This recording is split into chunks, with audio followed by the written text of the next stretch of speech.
morning. Happy Sunday. It's kind of a cloudy Sunday, cold Sunday, but welcome back to Sunny Side Up. This is a show where we're kind of talking about positive things that are happening in the community. We try to spotlight the things that kind of make us feel a little bit sunnier on cloudy weeks or cloudy days. It's an important thing to have things that make us feel good throughout the week. So that is our new show. This is the first weekend with an official name. We've been kind of doing this live stream for a couple of weekends now, but now we are Sunny Side Up. And I'll tell you, we're going to see a little sunshine today. Actual sunshine, which is nice because yesterday, pretty cloudy day across all of eastern Iowa, but we're really not warming it up a lot. It's cold. It is cold. Let's jump right into the weather because we have a lot to get to today. Today, simply put, quiet but still chilly. Again, we've seen some sunshine here and there. There'll be a little bit once in a while. Keep in mind, though, the chilly conditions are continuing, and actually we have another little Arctic blast coming our way, working through tonight, late into early tomorrow morning. Because of that, we're going to put a first alert day on that. So some bitter cold wind chills to start the week. Why the first alert day? Because I think we'll probably see some school delays. It's not like Friday where we'll see just a host of cancellations of everything, but just some delays in the morning to kind of let some of those coldest of the wind chills kind of go by the wayside. National Weather Service, kind of the same thinking. They have a cold weather advisory out for all of eastern Iowa, 15 to 30 below on the wind chill tomorrow morning. That's for everyone, probably more 20 to 30 below during that late overnight, early morning time frame. That means frostbite is in about 10 minutes to 15 minutes early and about 30 minutes as we head toward that minus 15. Here's your wind chill forecast from today into the day tomorrow. We're at 1 p.m. today, about 10 below. Okay, not great, but you see there from midnight to about 9, 10 o'clock, 25, 30 below wind chills, and that's kind of the average across the area. We're not going to warm up a lot. I don't think we'll have a lot of wind chill to worry about as far as dangerous wind chills for the remainder of the week, but there's your 9-day forecast. 17 on Tuesday, 17 on Wednesday, slightest chance of a little light snow, a little clipper moving through, nothing major, no major impacts from that, but as you see, even the end of January, we're up to 20, and that's great. Yeah. But it still is colder than normal. Then, believe it or not, February is already here 1 week from today, and Groundhog Day the week after, or the day after, when we find out how long winter will actually last. Do you have a prediction? Do you have a prediction for what the groundhog's going to say? Let's see. Looking at my forecast right now, a partly cloudy sky, that's tough. I'm going to say 6 more weeks of winter. Yeah. I'm going to say he's going to predict 6 more weeks of winter. Because that's not what I want, that's what I'm going to say he's going to do. Oh, okay. Because that's probably what he's going to do. More often than not. And he has the easiest job in the world. 1 prediction a year, and he goes back and sleeps for a year. What a great job, but I think it's going to be more winter. Oh, yeah. But we'll find out. Yeah. That comes up next week on Monday. Week from Monday. For now, though, I like your outfit. I like yours too. Thank you. Why are we dressed like this? I don't know. Might be because the RAGBRAI route was announced last night. The overnight towns. How do you feel about the stops? I was excited. Yeah. I was ready. Got home, took a little nap right beforehand, had my alarm set so when the live stream started for RAGBRAI, woke up, watched the countdown. They had a great video beforehand, and we can talk to Matt about this too, but this gentleman that kind of was on a training bike, and the one I loved the most was all of a sudden you see him at the very end before they go to the announcement, dragging the training bike to the Mississippi to dip his tire, to finish his training rides. But I was really excited. Many reasons on that too. Let's take a look at the route briefly. Matt, if you would like to step in real quick, we can talk to you in a little bit after we kind of walk through this. Ottawa all the way to Dubuque. My guess is I had none of this right. I had none of these towns on my guesses. You had I had 4. 4. I had Harlan, I had Guthrie Center, I had Marshalltown, and I had Dubuque. I had us going a little farther south, south of Independence, south of Highway 20, and I started us off in a different location. But I'm pretty proud of my 4 cities that I got. Yeah, my 2 out of 10 confidence level kind of held I was strong. 7 out of 10 on my confidence. So, But Matt, were all your towns on there? I was 10 out of 10. Yeah. Wow. I nailed them all, so we're good there. Matt Phippen, ride director, Hello. is joining us this morning. He was in our 8 o'clock show. We are kind of in a more relaxed setting now where we get to talk a little bit more and a little bit longer than our 3-minute restriction we have live on the air. But yeah, the route is out. How are you feeling? I feel good. A little tired. I bet. Still haven't got a lot of sleep, but I call it RAGBRAI training for the week up because I don't sleep a lot on the week. But Well, you can share this, and you've shared it with us. When have you slept since the announcement? I haven't. Came from Des Moines. We really appreciate that. No problem. Came from Des Moines, drove in, Yep. and still haven't slept. You had coffee. I noticed you I had a big cup of had coffee a in big, your hand. huge, the biggest cup of coffee I could find, and some energy stuff. But yeah, I haven't slept yet, so I'm looking forward to the nap before football. Oh yeah. Tell us a little bit about your history with RAGBRAI. Sure. How long have you been the ride director, and how have you been involved with it before that? Sure. So I started in 2022. Before that, I was with Shields for 23 years. I found RAGBRAI when I was 10 years old. 1990, I went through Owine, my hometown. My parents hosted riders in their front yard, and I thought it was one of the coolest things I've ever seen. Being a 10-year-old kid, instantly I wanted to ride, but my mom, being a very good mom, said, no, you need to wait. 1998, graduated high school, rode my first RAGBRAI. Probably the most miserable experience of my life. Didn't really know what to do, didn't train, bunch of buddies, we just did it, and we enjoyed it. Got hooked up with Shields, became a sponsor, so we were the official sporting goods store of RAGBRAI. I was on route with those directors for those years with the pre-rides, and kind of just continued to fall in love with RAGBRAI. Got a call in end of 2021, and they asked me to become the director.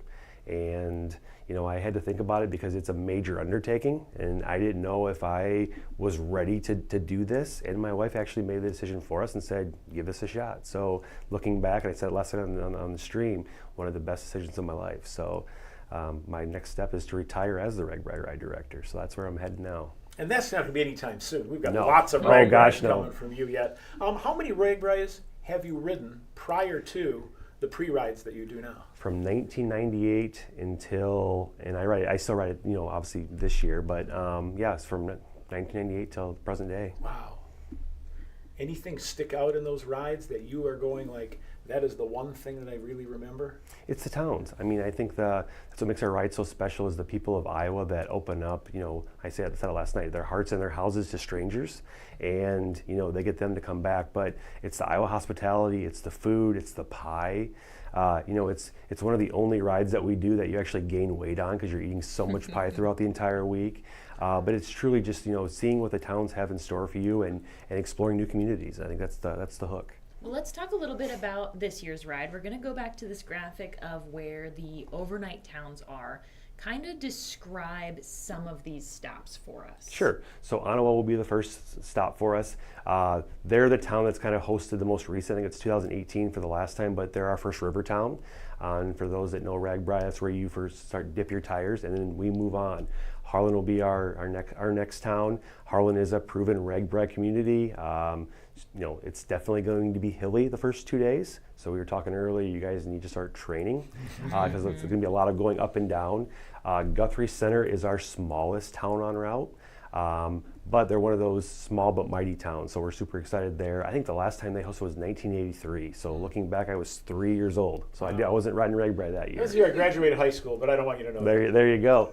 Boone, proven RAGBRAI community. Marshalltown will be one of the bigger communities en route. They have the biggest water tower.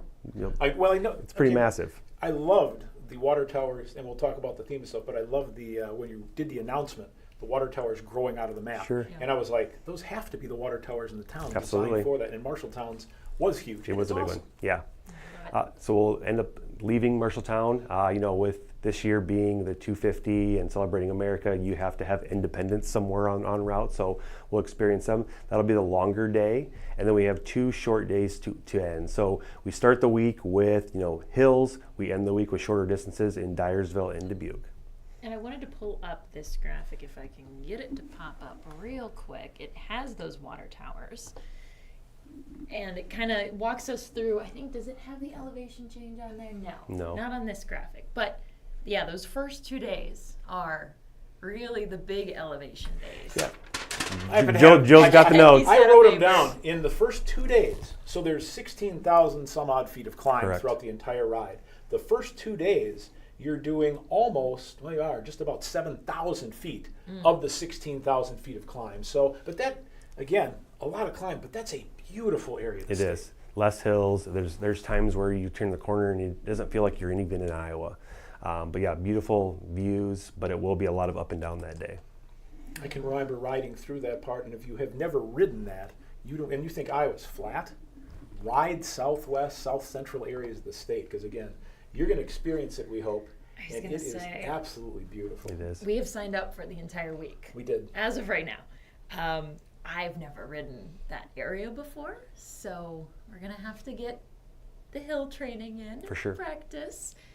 But what do you think people need to be on the lookout for this year? And Well, there's going to be a lot of route? things that we're going to announce here later on as we start to open up more towns. We start traveling the first week of February, meeting with all the overnights, and then we start locking in all the pass-through towns. We'll have pass-through towns reaching out to us right now saying, hey, we see you're here, you're going there, we're in between, are you coming through? And sometimes we say yes, sometimes we say no, depending on where the roads go. But we found safe roads. We're on state roads. We're on county roads. But one thing the riders love is they love the small town hospitality. Larger communities are good, but they love the small towns. And if small towns can just embrace what keeps them living there as residents, the riders are going to love that. So there'll be a lot of things throughout the route this year that will tie into America. We'll definitely tie into Iowa and showcasing the best parts of it. So there'll be little twists and turns around every corner. Yeah, I forget our first small town that we stopped in last year for your first ride. Do you recall from Cedar Falls, the first town? Dunkerton? Dunkerton? Yep. Okay, Dunkerton, first town, right? Everybody stops in the first town at some point. Absolutely. People haven't had breakfast, they haven't had their coffee, they need their bike fixed and things like that. First time we get into the very first town, what are you thinking? I was overwhelmed, to put it, there were so many people. And I just don't think I expected that many people in such a small area. But everyone was so nice and talkative and friendly. Yeah. And although it was a little overwhelming, it was great. Because people were in line for breakfast, I was getting my bike fixed. But just that was the big thing, is how many people are in that first town. And then you kind of spread out throughout the day.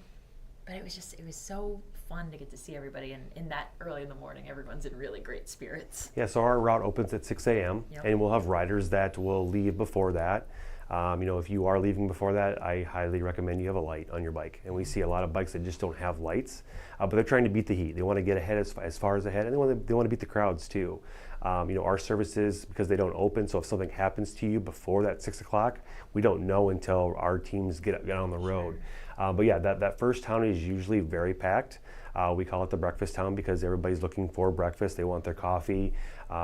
The shorter days, and that was definitely a shorter day, definitely bring people out. We do have a thing called bandits, and it's the ones that don't register, but they look at the calendar, they look at the mileage, and they go, man, I'm just not feeling good. I'm going to call in sick to work today. I'm going to ride my bike. And they're out on the road. But they enjoy the shorter days, and when you look at this year's route, we have days that we're in the, one day in the 80 miles. We have days in the 60s, the 50s, the 40s, and the last day we're in the 30s. So it's definitely appealing to all rider ability levels. I think this year, because of the route distances, we're going to see more families coming out with small kids, which that's great for the ride. But yeah, those smaller distance days truly bring people out. Center of the state, that's where we see spikes because it's easy to get to the center, easy to get in, easy to get out and get dropped off. And we have people that ride from the first part till the center and then they leave, ride from the center to the end and then they dip. So RAGBRAI is one of those things where it can be whatever you want it to be. You could race it every day and be the first one in, or you can be the last one in. But it truly is whatever you wanted to make it. So you say the route opens at 6 a.m. What type of things will open at 6 a.m. that RAGBRAI provides? Sure, so I'm on route by 6 a.m., so I get driven by State Patrol. So I'm in every town, I hang out, and I kind of just watch the sea of bikes roll past. Every town has bike shops, so when your bike was needing some help, the bike shop was there to take care of you. So those services are open. Our SAG services, so if you can't make it because you're not feeling it that day, we ask that you leave the town, get out of town a little bit, flip your bike upside down, put it on the left-hand side of the road, and just hang out under the shade tree until we come in and pick you up. And then ambulance services. So if you do go down and it's before that 6 o'clock hour, we're not going to find you until after that 6 o'clock hour. So just understand that too. But we're hovering the route. Every town has a shutdown time. So that first town is usually closing around noon. And then it's usually, depending on mileages, an hour after that, 2 hours after that, to get us into the overnight town by 6 o'clock p.m. So our route is fully open for 12 hours. But we won't be physically on it until that 6 a.m. or that time frame. Now, it looks like we have a question in the chat. Rachel is asking, wanting to join and help the riders, where do I sign up? So how can people help riders as they're heading through our area. Absolutely. So towns will need volunteers. So if you live by a town, there's going to be Facebook pages that say volunteer here. So they create all different lists of where they need people to volunteer. Schools need help, downtowns need help. So give us some time. We're going to start working with them. We actually spend a week and we just talk about volunteers. Volunteers for communities is one of the highest stress points because everybody's figuring out their life until their vacations are over. And we usually see around the July 4th time frame, I'm done traveling, I'm here now, where do you want me? But if you're in charge of that volunteer committee, you're stressing because the numbers aren't coming in yet and you know you need to get them. So if you are interested in volunteering, just give it some time. You'll see the pages pop up, stop in, talk to the chambers, and you'll be able to volunteer. No, definitely. I am so excited. I am too. What are you most excited about this route? Oh, I don't know. I think I'm excited for Dyersville. I think I'm excited for Dubuque. You know, a lot of the 4 of these are really kind of in our viewing area where we might run into people out in the community, and that's always fun. But I know those 2 areas. I've been to Independence a couple of times. But I think I'm really excited to see the parts of the state that I've never seen before. Absolutely. You know, Ottawa, I like the Boone Water Tower. We were talking earlier. I think that's my favorite one on the graphic. And I'll pop that up one more time. I know it's probably the older one, but I like the style of it. Yep. And we were kind of chatting. We think people will probably be seeking out some of these water towers Absolutely. to take their photos with. Yeah, I think even more. I mean, people will see them coming and look for them, but I think you're going to see a lot of people wanting to take a picture because of the theme this year. I think these are all towns I've never ridden into, so I'm excited about that. I remember, and I don't know if this is the last time I was Independence, but I remember being up there for news coverage in the evening, and they had an absolute terrible windy day going into Independence. Is that the last time that RAGBRAI came to Independence? It probably would have been, I would guess. It was. I remember John Campbell coming in, Yep. and he was just, and for John to be a little weird, he's like Mr. in shape, ready to go. It was a very hard ride into Independence, so I'm looking forward to that. I know they're going to be great. Dyersville does intrigue me too, and I've always wanted to finish in Dubuque. Yeah. I know you and I chatted earlier in the year, and I said, boy, Dubuque would be a great spot to finish. And you said, it's a really nice town. And I just smiled. You Yep, smiled. I held it is close. Fantastic, because it'll be neat, something different. Absolutely. Finished in some of the other towns, but I'm really looking forward to that too. So looking forward to the whole ride, the hills and everything. We've got to be looking forward to that. That's just part of RAGBRAI. I'm just going to keep my fingers crossed that the weather is not 120 Well, you already degrees. guaranteed good weather, so we're fine. So we'll hold Jill accountable. So you have many stress points during that week. Yes. Weather has to be one of them. It's our biggest. It's the one thing we can't control. Right. You know, and you know, we plan just as hard no matter what day it is. And we show up and we talk through all the different things that possibly could go wrong. And weather's always in the back of our minds. And you know, for me, it's one of those things where, you know, you have a town that does have bad weather, it will affect the outcome of their event. You know, we've had towns, you know, that have had, you know, tornadoes or storms go through, and it basically, it devastates the town for the day. It's also, from my perspective, you're also trying to move 20,000 people to shelter. So, you know, we work with all the different agencies across the state, obviously weather channels and things like that, and we start having conversations when counties go red, you know, 2 over. So where's it tracking? What are we doing? What are we thinking? There's times that we've held riders in communities as the storms passed. There's times we've pushed riders to get going, to get in before the storm. You know, the tough part is, as Iowans, you know, what do we do when the storm rolls in? We're out on our deck watching it roll in, where we need to be taking shelter. So there's times where we have to tell people, we need you to move now and get safe. So yeah, stress from that standpoint is the biggest thing. But you know, we have so many amazing partners and agencies that help us that when stuff does pop up, things move very quickly. So you know, I want every town to have the same, you know, weather and the same experience. But if you throw in a storm, it definitely puts a damper on some of their experiences for sure. Even on yours, because when we were riding into Coralville, I was sitting comfortably done with my ride. My feet were up. I was watching severe weather coverage, and I get a text, and you said, I'm not going to be able to see my favorite band. Yeah. Coralville was my town. Like, that's where Shields was there. I was there for so many years. We booked the band that I wanted. We were going to celebrate with all the friends and all the family. And I hear there's a derecho coming hours before, and we were scrambling to make it work. And sure enough, we were dropping stage. The good news is I did see my band Bush the next year in Cedar Rapids, so I got to witness the band. But yeah, it's just one of those things where Coralville was very prepared. They had a good plan. They executed it. They moved people to shelter. The storm came and it was gone, and riders were able to leave and finish the week. So yes, as long as you're in charge of weather for us, we'll be fine this year. So I'm happy. We'll do what we can. That's awesome. We'll do That's all I everything that ask. we can. I would love 80s every day and 50s at night and For be super sure. comfortable. Heat can be an issue too. Of course, you mentioned storms. Yep. I've ridden in some very, very hot days too. But again, you just have to take the precautions necessary. Drink water. Drink more water than you think. Keep drinking water. Yep. Because you need that, and that's the way you can get through some of that. No, definitely. So our show is called Sunny Side Up. Yes. We are looking at some of the positive impacts as well. How does RAGBRAI impact the towns that it goes through? Not just the overnight towns, but even the small towns that we hit Absolutely. along the way. So we've changed how we give back and how we show up for towns. Every overnight town will receive $50,000 from RAGBRAI, and it's basically seed money to get going. Every pass-through town receives $5,000. Every meeting town is $10,000. So when we walk in and we say, "Hey, we're RAGBRAI, we want to come through," the look of terror is in their eyes because they don't have just money laying around to pull this event off. And the last thing I want them to do is have to pass the hat at church to raise RAGBRAI funds. So by giving these small towns that first shot in the arm, they're able to go out and book porta potties and feel good about booking them because they have the money in their bank accounts.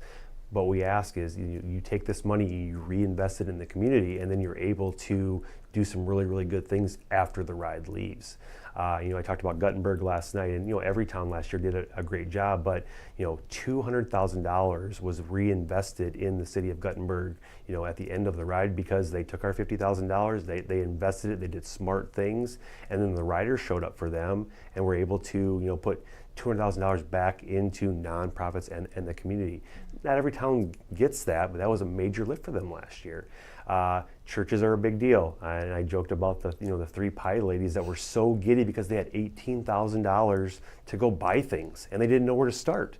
The schools that raise money through showers, and the library that hit their goal with $10,000. So the impact is there, and the riders are willing to give as long as the towns show up for the riders.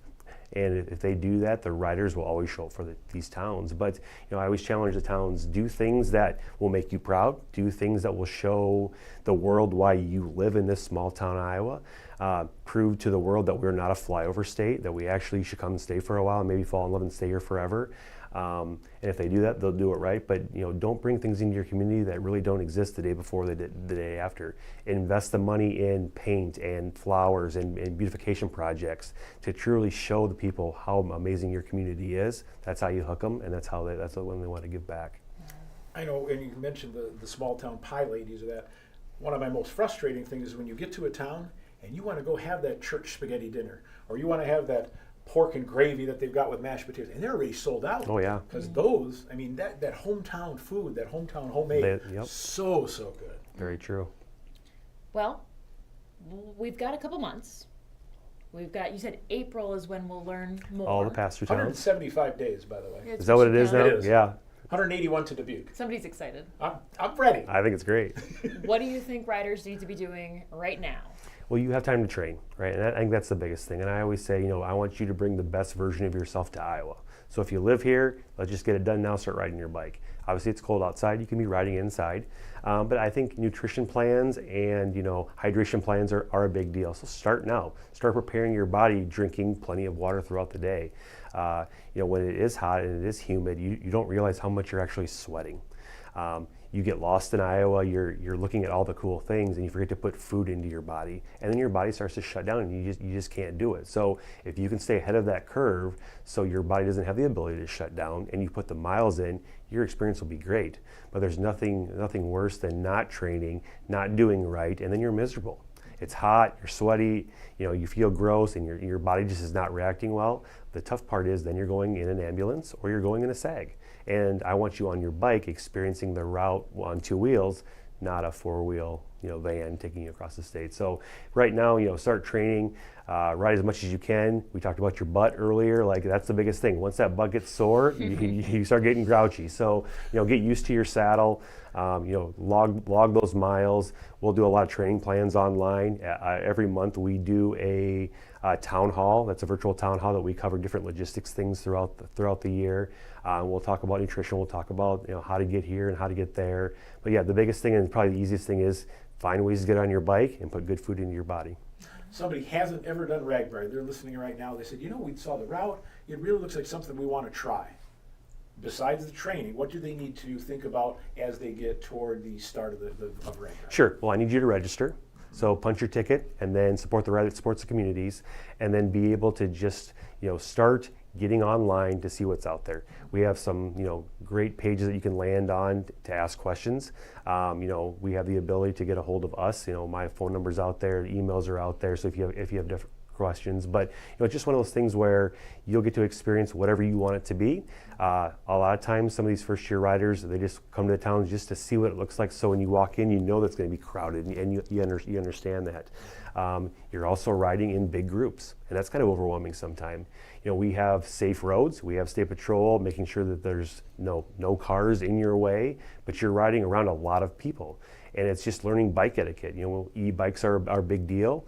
I enjoy seeing e-bikes on the ride as long as there's good e-bike etiquette, which means you're not going up a hill at 25 miles an hour as we're all going up at 5 and blowing by us. You're encouraging us, you're rolling next to us. But the big thing is, like I said, with training, just get on your bike and know how your bike handles. Because there will be times where you start getting tired and you lose focus, and the last thing we want is you to take somebody's wheel and crash. So spend time on your bicycle, but at the end of the day, ask questions. Try to learn as much as you can now. Bike clothing, as you're wearing your jerseys, are a big deal. Now you have the jerseys up top. You need the bibs below or the shorts below that have a pad in them. That helps out. So there are just a lot of things you can do to start preparing for that. Sunscreen's a big deal, so make sure you have plenty of sunscreen. But there's plenty of stuff on social where you can start asking questions and get tons of good feedback. Don't forget the back of your ears, and don't forget sunscreen chapstick. Absolutely. Those are two things somebody gave me the advice on the first time. It's like, yep, because you're out there. Could be in the bright sunshine for who knows how long, and it is, you've got to be prepared, you've got to be ready to go. Absolutely. You mentioned e-bikes. I'm curious, in the time that you've been there since '98, now all the way director for 5 years, how much has that increased, and where are we at kind of percentage-wise, do you know? Yeah, e-bikes are one of the biggest growing categories. Obviously, our riders are aging out, so they're getting older. I think the average age right now is 52. Like I said earlier, I enjoy having e-bikes as long as there's good etiquette, right? An e-bike keeps someone on their bike longer. We see it a lot from a disability standpoint where their body can't physically do it, but an e-bike allows them to do it. I would say we're in that 5 to 10% overall. The tough part is most people don't let us know they're riding an e-bike because in some cases they don't want people to know they're on an e-bike. And there's also cases too where you look and you can't tell because the batteries are hidden. It looks just like our normal bike until they go blowing by you at 25 miles an hour. Then it changes the game. But we'll be seeing more and more as our riders continue to get older. And I do encourage e-bikes en route. They're depending on who you talk to. Some love them, some hate them. But as long as you're riding right with everybody, there's room for anybody on the road. Thank you for bringing the average age down. Yes, absolutely. we appreciate that. If I can keep up with everybody, we'll see what happens. Yes. But is there anything else that people need to know, either heading through the spring or before they hop on their bike for RAGBRAI and hit the road, as we kind of wrap up our stream here? Sure. So we start traveling here in about 2 weeks. Towns are just now learning, for the most part, that RAGBRAI is coming. This is Iowa's best kept secret, so the majority of these towns had no clue until last night. So now they're waking up today going, we had no idea, right? So give the towns time. The campsites, all the things that you're starting to think about, allow the towns to prepare. Because there is a little bit of a curve for us to get them set up. By the end of March or the first part of April, their life starts coming together. They have some answers for you. But you could call and talk to Chamber. They just don't have answers for you yet because they just don't know. So give them time. But the biggest thing is it's training. It's 100% training. The more miles you get now, the more smiles you'll see on the road down. When we hit the ride in July. But at the end of the day, it's going to be a good year, and I'm excited for it. Definitely. Matt, thank you for joining us. No problem. It's just about 10:30 here, so we are going to leave you for your weekend. We appreciate you joining us this morning, and have a great rest of your day.